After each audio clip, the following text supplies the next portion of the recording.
Hello everyone, this is another video. This will be a haul video, stuff from the past week or so. I've got a record, some posters, a bunch of movies from all different types of places. I've been trying out Bluray a lot lately, so I've got some Bluray stuff. But before I dive into all that stuff, the first thing I actually want to mention is, so I picked up an iPhone 13 Pro Max, and the only reason I'm mentioning this is because I used my phone for recording video, and I still am. This is actually one of the best phone cameras on the market, and I'm recording this in 4K, so videos will be in 4K. I'm sorry you have to see this in 4K, but it's just what it is. So, yeah, we'll dive into posters first, because the first big thing is actually right behind me, and I'm super excited about it. So, what you're looking at is a Vertigo original one sheet from the 1996 re-release. So it's not an original from the 1958 release, but there's still an original that was sent to theaters for when it was re-released in 96.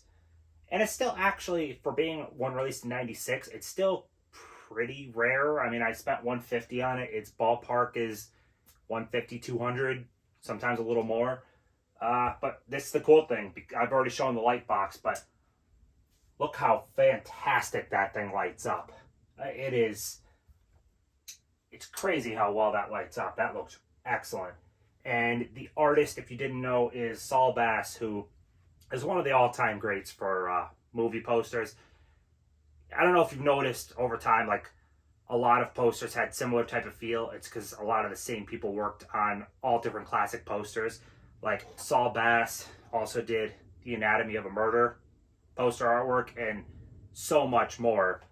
He's great. So I'm so happy to have this. Yeah, it looks amazing. And if I could ever get my hands on the 1958 original, great. But I'm looking at thousands of dollars for that versus 150. So I'm okay with this right now. Next up, we're going to cover a couple of the one-sheet posters I got in. Next up, we're going to cover a couple of the screen print posters I got in from different places before showing you one last one-sheet poster like that. But that one I have to show downstairs. That's why I'm just going to show these real quick. And I will be diving into the movie shortly. So this is a Pop Star print. If you didn't see the movie Pop Star, I do not blame you at all, because it bombed horribly. So this is supposed to replicate a gig poster, like something you would actually buy at a concert for a real artist. And the fake artist in the movie that it's a mockumentary of is Connor for Real, played by Andy Samberg. I like this. It's a silly little poster. It was kind of cool to get something for Pop Star. I love this. This is one of my favorite comedies of the past 10 years. I love Lonely Island's sense of humor, and this one worked for me. It was so funny. But that wasn't even... I got it for a solid price, but it was more so I needed to hit a certain amount of money spent to make it worth it for the shipping. So I tacked that on, because what I was really, really wanting to get was this. If you don't know, that's an It's a Wonderful Life print. This is a little 8x10. This will be going up on the wall probably relatively soon, because even though Christmas movie, this doesn't necessarily scream Christmas, so I'm good with putting this on the wall. I don't know, maybe over in there, but that would have my Drive print come down, so I don't know. Maybe my James Bond one up there will come down, and instead this will go up. I'm not sure, but I love this. This was the reason I placed the order. And last screen print. This was placed from the same company. This is Gallery 1988, but this one came in from a separate order. It is a Buffy print. This is from the episode The Gentleman, which is one of the best episodes of the whole show. But artist is Dan Mumford. Love this. I have several Dan Mumford prints. Really, really like this one. It's already been on the wall. I just popped it down for this video. But yeah, that's the screen prints I got, and then switch over to Other Me to quickly show you the one sheet, and then we'll be right back here. Next poster up, we have an original Christine one sheet from the original release of the movie. and I had to end up putting it in the home library downstairs because I, I need a good amount of floor space to flatten this thing. This thing was rolled extremely tight, but it's in pretty good shape. I mean, it's not perfect, and don't you dare walk on it.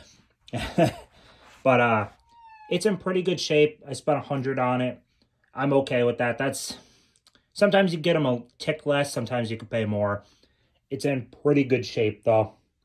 And I don't know if I ever showed this room before, but yeah, like I said, home library. This is the not movie related books in here.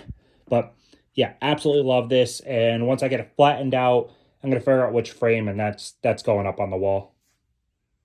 So we are back now, and I only have one record to show. Literally just arrived when the pop star print and stuff arrived. This also came. I'm gonna open it up right now, but this is for Blade Runner Black Lotus, the animated show, which I have not watched yet.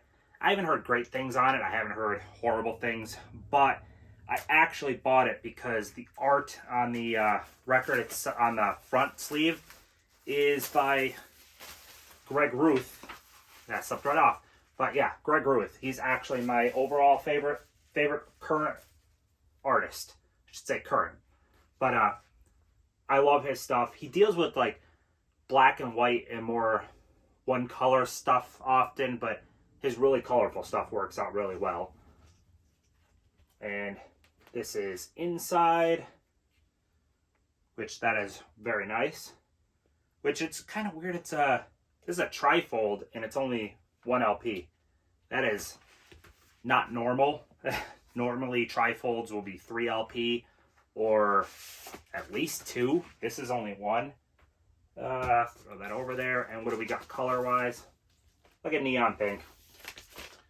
Not too much to show there. I just, like I said, Greg Ruth is just such an awesome artist that I couldn't resist getting this. It was only $20 some, but God, I love his stuff. If this was a screen print instead, I would have just bought the screen print. I don't know most of the music on here, so I'm gonna have to give that a listen. But now it's time for movies. Now it's what you guys are actually here for, which is the movies. I try to keep things generally movie and TV related on here, but as I said before, I've been dealing more with Mercari, which has been pretty cool. I guess I didn't really give it much of a chance. So, like, that came from Mercari, as did the Christine poster came from Mercari. And then the next two things I'm going to show. So, I got the Escape from New York 4K. I've been meaning to import this for a while now. So, I'm happy to just get this for, what was it? 21 and then a few dollars shipping. Like, this was a really good price. And I actually have the screen print of that artwork on the front. This is Matt Ferguson is the artist. He's a big artist from the UK. He's worked with a lot of companies, but yeah, he does a lot of art for Studio Canal. And I love this. So can't wait to pop the 4K in. Can't wait to just kind of display this. I love that artwork. So that one I'm happy with. And then this next one, I spent a lot for what you're going to look at this and be like, you spent that much on that.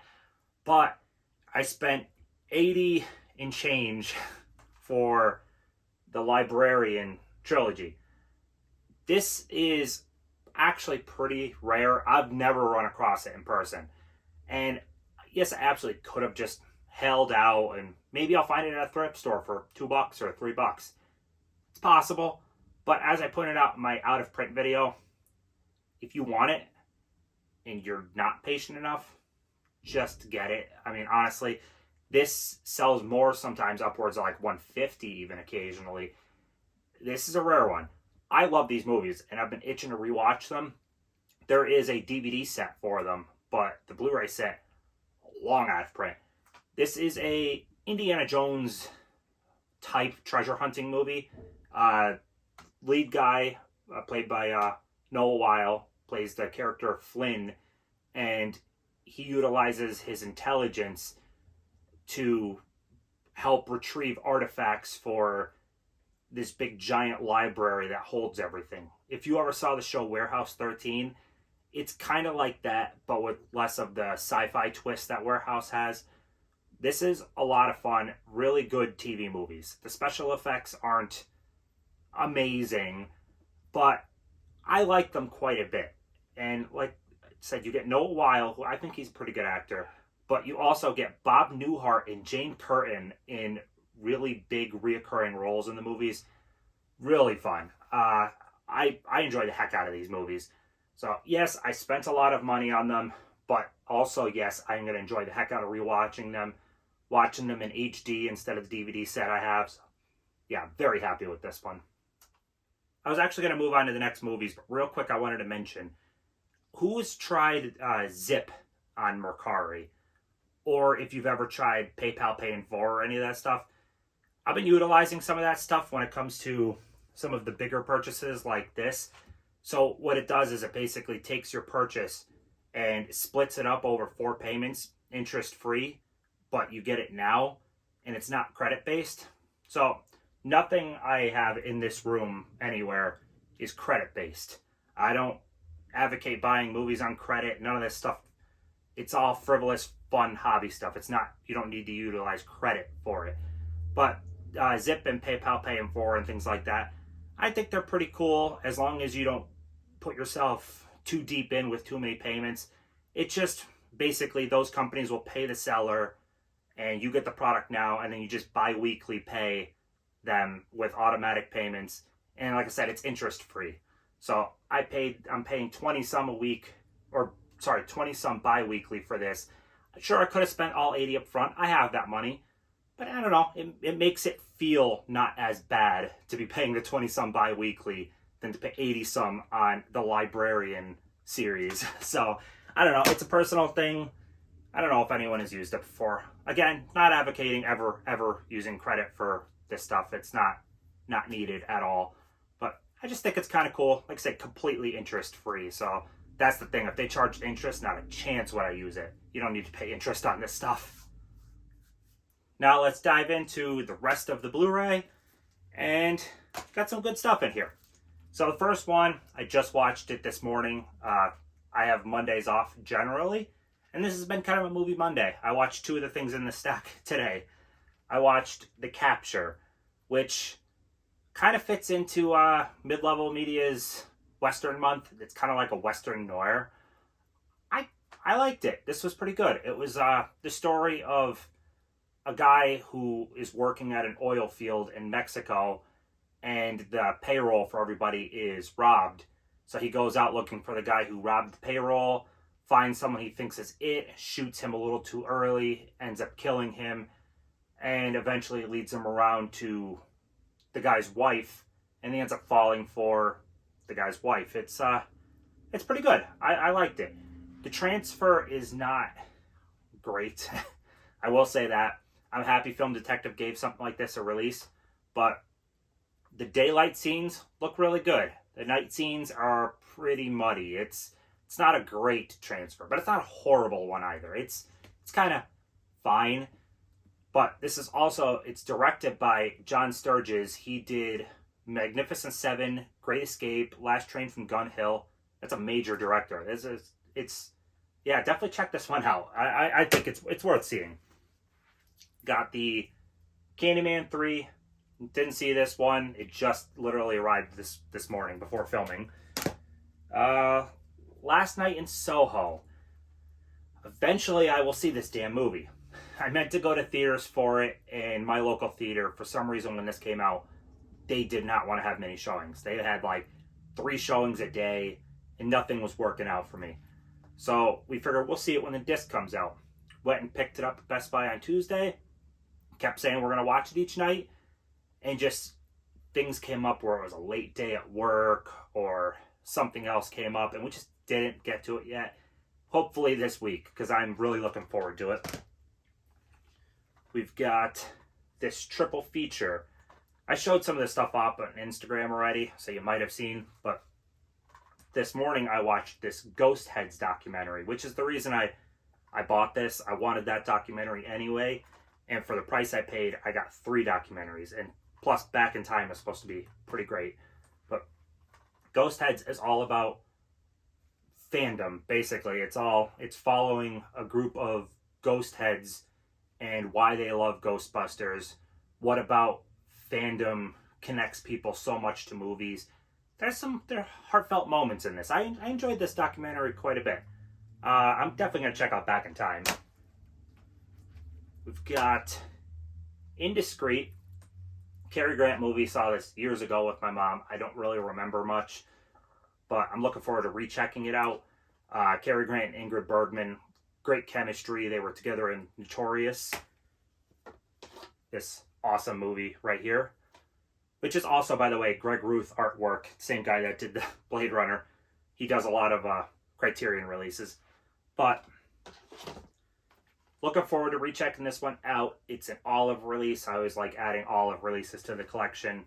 And I picked this up actually because John at Plattix 2 did a video on Cary Grant movies, all his stuff. And I don't know, it triggered it in my mind because I knew I wanted this eventually. So I ordered it. You've got Liar Liar. This movie is an absolute blast. Just as fun as I remembered it. Honestly, do you get much better for physical actors over the past 30 years than Jim Carrey? Like, this guy can do a lot, say a lot with just his mannerisms on screen without saying a single word. I enjoy the heck out of Jim Carrey movies. His heyday, oh my god. I would take him over like Adam Sandler and stuff, who also a great heyday, like Billy Madison and Happy Gilmore, great stuff. But the great stuff of Jim Carrey, I think I give an edge to. We've got The Dry. This was $12.99 and I heard good things. Don't know much about it. Requiem. So, this is an awesome looking steelbook. No doubt about it. But at the same time, I almost like, why did I get this? Because this is a downer of a movie. This is not that much of a rewatch when I already have the 4K over there. So I just bought this purely for the steelbook. I mean, I do that, so whatever, I guess. Got VHS Massacre 2. Another documentary type thing, and it's a Trauma release. And that was very cheap. Got this Ethan Hawke movie, Zeros and Ones. Cheap, looked good. I guess I'll see. I enjoyed Blind Buys. And then Resident Evil Infinite Darkness. My friend watched the whole show, said it was great.